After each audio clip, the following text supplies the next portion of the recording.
سردار کمال الدین سمرقندی کو کسر سے باہر نکلنے پر معلوم ہوا کہ اس وقت دارالامارات میں سارے عمائے دین اور فوج کے اعلیٰ افسر جمع ہیں۔ سردار کمال سپہ سالار قطب الدین ایبک کے پاس گیا اور اس صورتحال کی اطلاع دی۔ قطب الدین ایبک فی الفور روانہ ہوا اور کمال سے باتیں کرتے ہوئے اس وسیع و عریض حال میں آ گیا جہاں سب لوگ جمع تھے۔ قطب الدین ایبک پر نظر پڑتے ہی سب لوگ تعظیم کے لیے کھڑے ہو گئے، اور جب قطب الدین ایبک اپنی سب سے بلند جگہ پر بیٹھ گیا تو سارے عمائدین اور افسران فوج بھی بالترتیب اپنی اپنی جگہ پر بیٹھ گئے۔ قدر خاموشی کے بعد سردار کمال الدین نے سپہ سالار قطب الدین ایبک کے اشارے سے حاضرین سے مخاطب ہو کر ایک مختصر سی تقریر کی، جس میں بتایا کہ اس وقت دہلی میں بھی مسلمان قیدی موجود ہیں اور ان کی حالت ابتر ہے۔ علاوہ ازیں باغیوں کی روز بروز بڑھتی ہوئی سرگرمیوں کا سبب یہ ہے کہ پرتھوی راج چوہان کے بھائی اور دوسرے رشتہ دار جنہیں مسلمانوں سے شدید نفرت ہے اور ان باغیوں کی سرپرستی کنوج کا راجہ جے چند کر رہا ہے۔ سردار کمال الدین نے کچھ راج کماری سے سنا ہوا حال اور کچھ اپنی معلومات سے اخذ کردہ حالات ایسے مؤثر الفاظ میں بیان کیے کہ سننے والے سخت مضطرب نظر آنے لگے۔ اسلامی غیرت نے سارے مسلمانوں کے دلوں میں قومی حمیت و حمایت کی تازہ روح پھونک دی اور ان کی رگوں میں خون کی رفتار تیز سے تیز تر ہو گئی، اور وہ میدان جنگ میں دشمن کفار سے دو دو ہاتھ کرنے کے لیے بیتاب ہو گئے۔ سارے فوجی افسروں نے با اتفاق سپہ سالار قطب الدین ایبک سے درخواست کی کہ سب سے پہلے کنوج کے راجہ جے چند کو اس کی سازشوں اور باغیوں کو شہ دینے کے سلسلے میں سزا دی جائے اور بلا تاخیر کنوج پر حملہ کر دیا جائے۔ اس کے بعد دہلی کے راجہ اور دوسرے باغیوں کا قلعہ کما کرنے کے لیے ان پر حملہ کر دیا جائے۔ افسروں کا کہنا تھا کہ وہ اسے اسلامی بھائی چارے اور انصاف و مروت کے خلاف سمجھتے ہیں کہ وہ چند شہروں اور قلعوں کی فتح پر مطمئن ہو کر مزے سے ہاتھ پر ہاتھ دھرے بیٹھے رہیں اور ہندو راجاؤں کے علاقوں میں مسلمانوں پر ظلم و ستم کے پہاڑ ڈھائے جائیں اور انہیں قیدی بنا کر ذلیل و خوار کیا جائے۔ ملک قطب الدین ایبک نے اپنی فوج کے افسروں کی پرجوش تقریر سن کر اظہار مسرت کیا اور ان کی ہمت اور حوصلے کی داد دیتے ہوئے کہا، مجھے تم سب لوگوں کی اس رائے سے اتفاق ہے کہ سب سے پہلے جے چند والی کنوج پر حملہ کر کے اسے قرار واقعی سزا دی جائے، لیکن میرا سردار کمال الدین سمرقندی مجھے اس اقدام سے روکتا ہے۔ اس کی رائے ہے کہ ہمیں سب سے پہلے دہلی پر حملہ کر کے اس علاقے اور آس پاس کے مسلمانوں کو تحفظ دینا چاہیے، اس کے بعد کنوج کی طرف رخ کرنا چاہیے، کیونکہ کمال سمرقندی کے خیال میں ہندوستان میں کنوج کو بڑی اہمیت حاصل ہے۔ کنوج کا راجہ ہندوستان کا عظیم ترین حکمران تسلیم کیا جاتا ہے اور ایک وسیع و عریض علاقے پر اس کی فرما روائی کا سکہ چلتا ہے۔ والی کنوج جے چند ہی نے میرٹھ کے راجہ کو ساتھ ملا کر بغاوت پر ابھارا تھا۔ اب میرٹھ کے راجہ کی شکست سے وہ اور بفر گیا ہے اور اس نے پرتھوی راج کے بیٹے کو، جس نے خود اپنی جان کے عوض دہلی کی سلطنت سلطان غوری کے حوالے کی تھی، سرکشی کی ترغیب دی ہے۔ اسے گوالیار، ہدایوں، ادھ اور بہار تک کے راجاؤں کی امداد حاصل ہے۔ اب وہ مسلمانوں سے قریبی طور پر خطرہ محسوس کر کے جنگ کی تیاریاں کر رہا ہے۔ ترائن کی بڑی جنگ میں شکست کھانے کے بعد اب ہندو پوری قوت سے اٹھیں گے اور زیادہ لشکر اور ساز و سامان کے ساتھ جنگ کریں گے۔ ملک قطب الدین ایبک قدر خاموشی کے بعد دوبارہ بولا، میرے سردار کمال الدین سمرقندی کی رائے ہے کہ ہمیں جے چاند کی جنگی تیاریوں کی خبر سلطان محمد غوری کو غزنی بھیجنی چاہیے اور سلطان کی رکاب میں رہ کر کنوج کے راجہ کو لڑائی میں شکست دینی چاہیے۔ میری رائے میں سردار کمال الدین سمرقندی کا یہ مشورہ نہایت مناسب ہے۔ ہمیں اس پر عمل کرنا چاہیے اور سلطان محمد غوری کی آمد ہندوستان سے قبل جہاں تک ممکن ہو دوسرے باغیوں پر حملہ کر کے ان کی بہکونی کے کام میں مصروف رہنا چاہیے، کیونکہ سلطان کی آمد سے قبل طویل مدت تک جنگ کو ملتوی رکھنا اور بیکار پڑے رہنا یقیناً بزدلی کی بات ہے۔ یہ کہہ کر ملک قطب الدین ایبک نے سردار کمال الدین سمرقندی کی طرف دیکھا تو کمال نے اپنی جگہ پر کھڑے ہو کر کہا، میری ناقص رائے میں اس وقت کنوج پر حملہ کرنے کے بجائے ہمیں دہلی کے راجہ کی خبر لینی چاہیے۔ محترم سپہ سالار کی اجازت سے آج ہی ایک قاصد غزنی بھیج دیا جاتا ہے۔ قاصد کے غزنی پہنچنے کے بعد انشاءاللہ تعالی سلطان محمد غوری جلد سے جلد ہندوستان کی طرف روانہ ہو جائیں گے اور ہمیں حسب ضرورت کمک مل جائے گی۔ اس دوران جے چند والی کنوج نہ تو آسمان کی بلندیوں میں غائب ہو جائے گا اور نہ زمین کی اتھاہ گہرائیوں میں غرق ہو جائے گا، اور نہ کنوج سے چند روز جنگ کو ملتوی رکھنے سے ہم کفار سے جہاد کرنے کے دعووں میں باطل قرار پائیں گے۔ نہ تو ہم میں کوئی تبدیلی واقع ہو جائے گی اور نہ ہمارا سچا جوش و خروش غفلت کی نیند سو جائے گا۔ موجودہ حالات میں ہمارے لیے مناسب یہی ہے کہ دہلی پر حملہ آور ہوں اور کفار کے اس ٹھکانے کو ختم کر کے دہلی کے مسلمانوں کو تحفظ دیں۔ گو ہمارا دشمن قریب ہے، لیکن ہمیں خدا کی مدد و حمایت پر بھروسہ کرتے ہوئے دہلی پر حملہ کر دینا چاہیے۔ اگرچہ فوج کے افسروں اور عمائدین کا جوش سردار کمال الدین سمرقندی کی اس تقریر سے کم نہ ہوا، لیکن آخر کار با اتفاق قطب الدین ایبک کے تمام اہل الرائے اور خود ایبک نے اس حقیقت کو تسلیم کر لیا کہ بحالت موجودہ سلطان محمد غوری کے بغیر کنوج پر حملہ کرنا خود کو خواہ مخواہ ہلاکت کے خونخوار دریا کی نظر کرنا ہے۔ چنانچہ سردار کمال کو اجازت دی گئی کہ وہ بلا تاخیر ایک معتبر قاصد کو سلطان محمد غوری کی خدمت میں بھیج کر کنوج کی صورتحال سے آگاہ کرے اور دہلی پر چڑھائی کے لیے فوج کے ساتھ کل الصبح میرٹھ سے کوچ کر دے۔ سردار کمال الدین سمرقندی نے اسی وقت فوج کے 2 بہادر افسروں کو ایک دستہ فوج کے ساتھ قلعہ میرٹھ کی حفاظت پر مامور کیا اور اپنے کئی آدمیوں کی میرٹھ کی اطراف سے سامان رسد جمع کرنے کی ہدایت کی اور سب کو کام تقسیم کر دیے۔ مجلس برخاست ہونے سے قبل سردار کمال نے ایک ہوشیار، بہادر اور معتبر قاصد کو ایک خط کے ساتھ سلطان محمد غوری کی خدمت میں روانہ کر دیا۔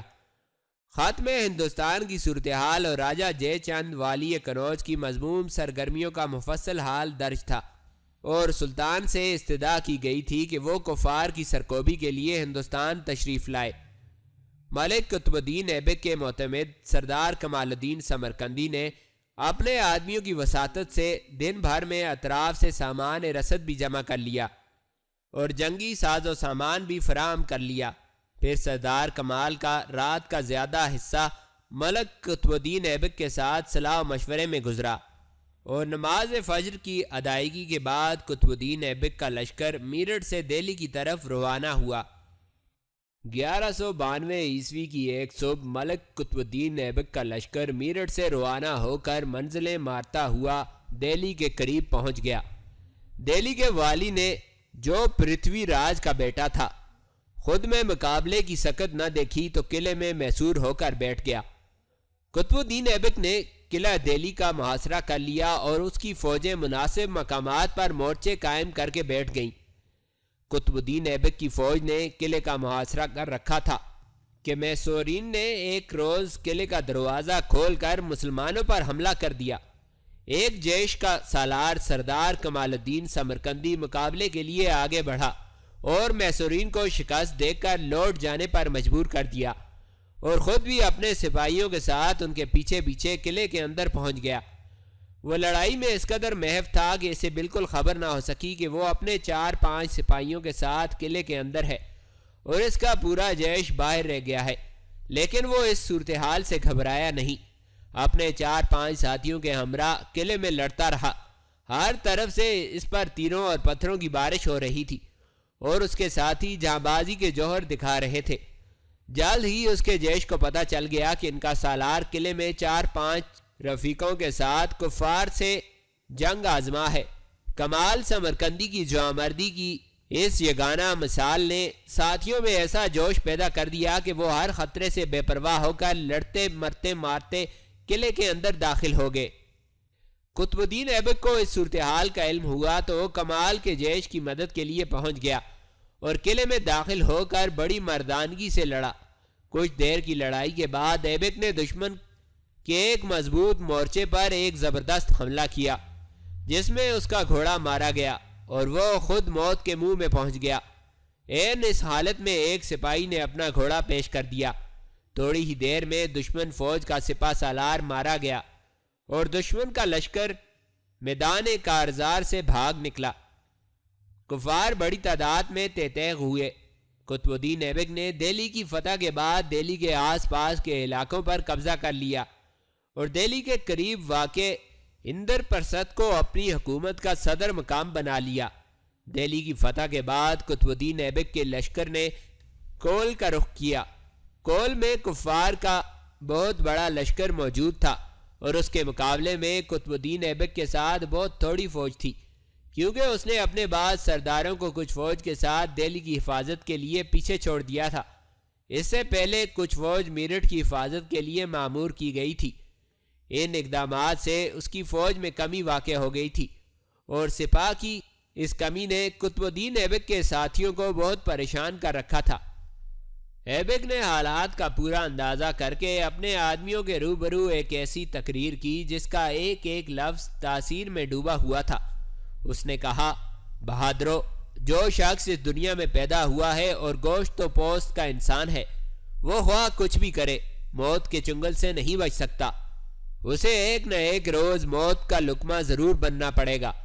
اب سوچنے والی بات یہ ہے کہ عزت کی موت بہتر ہے یا ذلت کی زندگی؟ ظاہر ہے ہر انسان اس سوال کے جواب میں یہی کہے گا کہ ذلت کی زندگی سے عزت کی موت بہتر ہے۔ اللہ تعالیٰ نے ہم مسلمانوں پر یہ احسان عظیم کیا ہے کہ ہم اللہ کی راہ میں جان دیں تو شہید بنیں گے اور آخرت میں جنت الفردوس میں جگہ ملے گی۔ اگر ہم فتح حاصل کر لیں گے تو غازی کہلائیں گے اور دین کے ساتھ ساتھ یہ دنیا بھی ہماری ہوگی۔ آؤ بہادرو، ہم سب یک دل اور یک زبان ہو کر حلف اٹھائیں کہ جب تک ہمارے دم میں دم ہے ہم میدان سے پیچھے نہیں ہٹیں گے اور عزت کی موت حاصل کرنے سے دریغ نہیں کریں گے۔ قطب الدین ایبک کی یہ تقریر سنتے ہی سب کے حوصلے بلند ہو گئے۔ جنگ شروع ہوئی تو قطب الدین ایبک نے سب سے پہلے آگے بڑھ کر حملہ کیا۔ لشکر کفار جو قلعہ کول سے باہر لڑ رہا تھا مقابلے کی تاب نہ لا کر قلعے میں لوٹ گیا اور محصور ہو گیا۔ چند روز جنگ جاری رہی تو محصورین اپنی کامیابی سے مایوس ہو گئے۔ محصورین کو ایک تو کامیابی کی کوئی امید نظر نہیں آتی تھی اور دوسرا چونکہ انہوں نے شہر اور آس پاس کے علاقوں میں آباد اکا دکا مسلمان گھرانوں کے افراد اور علاقے میں آنے والے مسلمان سوداگروں کو گرفتار کر کے ان پر بہت مظالم کیے تھے، اس لیے اپنے گناہ کی یاد آنے پر ان پر کپ کپی طاری ہو گئی تھی۔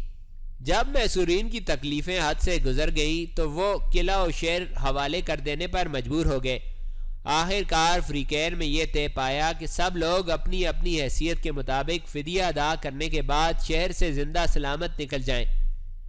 جو لوگ شہروں میں سکونت رکھنے کے خواہش مند ہوں ان سے ہرگز کوئی ناروا سلوک نہیں کیا جائے گا اور ان کو ان کے حال پر چھوڑ دیا جائے گا۔ ملک قطب الدین ایبک کے اصولوں کے تحت ساری مخالفت اور دشمنی جنگ تک تھی۔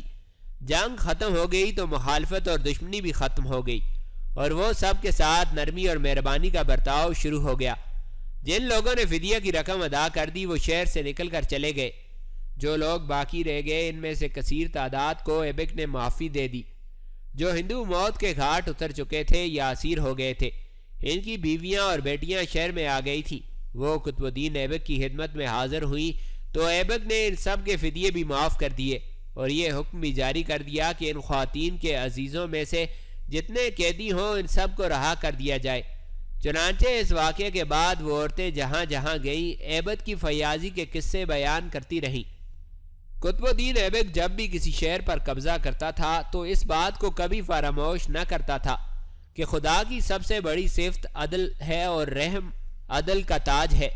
اس زمانے میں ظلم عام تھا، مفتوحوں پر ہمہ اقسام سختیاں روا رکھی جاتی تھیں، لیکن قطب الدین ایبک مفتوحہ علاقے کے لوگوں سے نرمی اور رحم اور شفقت کا ایسا برتاؤ کرتا تھا کہ اس کی مثالیں نہیں ملتی۔ چنانچہ کول کے لوگوں سے بھی اس نے بہت عمدہ سلوک کیا۔ قطب الدین ایبک نے کول کی فتح کے بعد اس حصہ ملک کا انتظام اس خوبی سے کیا کہ رعایا اس کے گیت گانے لگی۔ اس نے عام محکمے ہندوؤں کے ہی ہاتھ میں رکھے، البتہ نگرانی کے لیے جا بجا مسلمان افسر مقرر کر دیے۔ غریب کسانوں کی حالت خراب تھی، ان کے ساتھ برا سلوک ہوتا تھا۔ ایبک نے ایسے سارے قاعدے قانون منسوخ کر دیے جو مختلف طبقوں میں امتیاز پیدا کرتے تھے اور ظالموں کے ہاتھ دراز کرتے تھے۔ اس سے عام رعایا بہت خوش ہوئی۔ 1192 عیسوی کا واقعہ ہے۔ جے چند والی کنوج کی فوج اٹاردہ کے موضع چندوار کے نواح میں مورچے بنائے بیٹھی تھی۔ جے چند پرتھوی راج چوہان کا بھائی تھا، راجپوت تھا، ہندو اور ہندوستانی تھا، اس لیے پرتھوی راج چوہان کی شکست اور موت سے بڑا متاثر ہوا تھا۔ سلطان شہاب الدین محمد غوری کی غزنی روانگی کے بعد جب قطب الدین ایبک نے قلعوں پر قلعے فتح کرنے شروع کر دیے تو جے چند نے بھی مسلمانوں سے شدید خطرہ محسوس کیا، اس لیے اس نے جنگ کی تیاری شروع کر دی۔ اسی نے پرتھوی راج کے بیٹے کو سرکشی کی ترغیب دی تھی اور میرٹھ کے راجہ کو بھی اپنے ساتھ ملا لیا تھا۔ پھر میرٹھ کے راجہ کی شکست اور دہلی کے سرنگوں ہونے سے جے چند اور بفر گیا اور جنگ کی تیاریاں کرنے لگا تھا۔ اس وقت جے چند کے خیمہ زن لشکر میں میرٹھ اور دہلی کی فوج کے شکست خوردہ مفرور لشکری بھی موجود رہتے تھے اور چند روز قبل کی جنگ کول کے مفرور ہندو سپاہی بھی شامل تھے۔ علاوہ ازیں جے چند والی کنوج یہ جنگ تنہا نہ لڑ رہا تھا بلکہ اسے گوالیار، ہدایوں، اودھ اور بہار تک کے راجاؤں کی عسکری امداد ملی تھی۔ اسے ایک ذی چشم راجہ سمجھا جاتا تھا، وہ 300 سے زائد ہاتھیوں کا مالک بھی تھا۔ اس میدان جنگ میں اس کے باجگزار اور حلیف راجے بھی اپنی فوجوں کے ہمراہ اس کے ساتھ تھے۔ جے چند کو اپنے جاسوسوں سے پتہ چل چکا تھا کہ ملک قطب الدین ایبک کے قاصد نے غزنی پہنچ کر سلطان محمد غوری کو ہندوستان کے حالات سے مطلع کیا ہے اور کنوج کے بارے میں خاص طور پر بتایا ہے کہ وہ مسلمانوں کے خلاف سازش کا مرکز بنا ہوا ہے۔ اور والی کنوج جے چند نے میرٹھ، دہلی اور کول کے راجاؤں کو سرکشی کی ترغیب دی تھی۔ قطب الدین کا قاصد والی کنوج کے خلاف سلطان محمد غوری کے کان بھر چکا ہے اور اب سلطان محمد غوری اپنے لشکر جرار کے ساتھ غزنی سے کوچ کر چکا ہے اور بڑی برق رفتاری سے ہندوستان آ رہا ہے، جہاں پہنچنے کے بعد وہ دہلی سے ہوتے ہوئے کنوج کی جانب پیش قدمی کرے گا۔ اپنے جاسوسوں کی ان خبروں کے بعد جے چند اپنی اور دوسرے راجاؤں کی فوجوں کے ساتھ چندوار کے نواح میں سلطان محمد غوری کا انتظار کر رہا تھا۔ لشکر کفار کے سپاہی اور افسر اپنی اپنی فرودگاہ میں بیٹھے گپ شپ میں مصروف ہیں کہ اس وقت چند سوار بڑے گھبرائے ہوئے اور مضطرب لشکر میں ہر جگہ چکر لگاتے پھرتے نظر آتے ہیں اور ہر شخص سخت متعجب ہو کر ان کی طرف دیکھ کر رہ جاتا ہے۔ ان سواروں نے متعدد بار لشکر میں اس طرف سے اس طرف، شمال سے جنوب، جنوب سے مشرق اور مشرق سے مغرب کی سمت تک دیکھتے ہوئے چکر لگائے اور کہیں کہیں ٹھہر کر لوگوں سے کچھ پوچھا اور بات چیت بھی کی، مگر آخر کار وہ مایوس اور ناکام ہو کر گھبراہٹ کے عالم میں ہر چند رائے سابق والی میرٹھ کے خیمے کی طرف چلے گئے۔ خیمے کے قریب پہنچ کر ایک سوار جو یقیناً افسر تھا گھوڑے سے اتر کر خاموش سر جھکائے خیمے میں داخل ہوا۔ ہر چند رائے جو پہلے سے غمگین اور فکر مند بیٹھا تھا اس کی غمناک اور اداس صورت دیکھ کر مزید بے چین ہو گیا اور بے قرار ہو کر بولا، کیوں، خیریت تو ہے؟ کیا راج کماری رتن بائی کا کوئی سراغ ملا؟ اداس افسر نے جواب دیا، مہاراج، سارے لشکر میں کھوج لگایا ہے، سینکڑوں سپاہیوں اور افسروں سے دریافت کیا گیا ہے، لیکن ہر چند رائے نے بےتاب ہو کر کہا، آخر ان سواروں میں سے کوئی تو لشکر میں موجود ہوگا جو راج کماری کے ساتھ میرٹھ سے فرار ہوئے تھے۔ یہی تو ہمارے لیے تشویش اور فکر مندی کی بات ہے، افسر نے کہا کہ میرٹھ کی فوج کا کوئی سوار یہ تسلیم نہیں کرتا کہ شکست کے بعد وہ راج کماری کے ساتھ قلعے سے فرار ہوا تھا۔ ہماری بد نصیبی، ہر چند رائے نے کہا، اپنے سواروں کو ایک بار پھر میرٹھ، دہلی اور کول کی طرف دوڑاؤ، شاید کوئی نشان مل جائے یا کوئی ایسا آدمی ہی مل جائے جو راج کماری کے بارے میں کوئی اطلاع دے سکے۔ مہاراج، میں آج صبح اپنے سواروں کو دوسری بار میرٹھ، علی گڑھ اور دہلی بھیج چکا ہوں، افسر نے کہا، اور امید رکھتا ہوں کہ اس بار راج کماری صاحبہ بخیر و عافیت انہیں مل جائیں گی اور وہ راج کماری کو اپنے ہمراہ لے کر لوٹیں گے۔ ہائے، اب میری بیٹی کا ملنا آسان کام نہیں ہے، ہرچند رائے نے کہا۔ یہ کہہ کر اس نے ٹھنڈی آہ بھری اور اس کی آنکھوں سے آنسو بہ نکلے۔ اس ضعیفی کے عالم میں اپنی ناز پروردہ بیٹی کی گمشدگی نے اسے حزن و ملال کی زندہ تصویر بنا کر رکھ دیا تھا، اور اس سوچ میں محو رہتا تھا کہ وہ خود اپنی بیٹی کی گمشدگی کا باعث بنا ہے۔ نہ وہ جے چند والی کنوج کی ترغیب سے سرکشی اختیار کرتا اور نہ مسلمان اس پر حملہ کرتے۔ اس صورت میں اس کی بیٹی کو شکست کے بعد بھاگنے کی ضرورت محسوس نہ ہوتی اور وہ کبھی گم نہ ہوتی۔ خود کردہ لا علاج نیت کے مصداق میں نے جو بویا تھا وہی کاٹ رہا ہوں۔ میں جو اپنی بیٹی کی چند روزہ مفارقت گوارا نہ کرتا تھا، اب ہمیشہ کے لیے اس کی جدائی کا غم سینے سے لگائے رہوں گا۔ میرا تو خیال تھا کہ مسلمانوں کو شکست دے کر اپنی عزت و آبرو میں اضافہ کروں گا، اور میرے اہل وطن میرے اس کارنامے کے سبب میری عزت و احترام کریں گے، لیکن مجھے کیا خبر تھی کہ میری بدنصیبی میرے شریک حال ہے، اس لیے میری ناموس پر حرف گیری ہوگی اور مجھے ذلیل و خوار ہونا پڑے گا۔ میری بیٹی کی جدائی ہی کیا میرے لیے کم مصیبت تھی کہ اس ذلت نے میرے دل کو چھلنی چھلنی کر ڈالا ہے۔ افسوس کہ لوگ میرے منہ پر تو میری دلجوئی کریں گے اور مجھے تسلی و تشفی دیں گے، لیکن جلد ہی تمہاری بیٹی دستیاب ہو جائے گی، لیکن یہی لوگ اپنے دلوں میں اور میری پیٹھ پیچھے یہ کہیں گے کہ اس شخص کو دیکھو، اس نے کس جوش و خروش سے مسلمانوں کے خلاف اعلان جنگ کیا تھا، اور یہی وہ شخص ہے جس نے کیسی بزدلی اور کم عقلی سے اپنی چہیتی بیٹی کو دشمنوں کے حوالے کر دیا ہے اور اس طرح اپنی اور اپنے ملک کی عزت کو خاک میں ملایا ہے۔ اب میں اس قابل نہیں رہا کہ کسی کو منہ دکھاؤں۔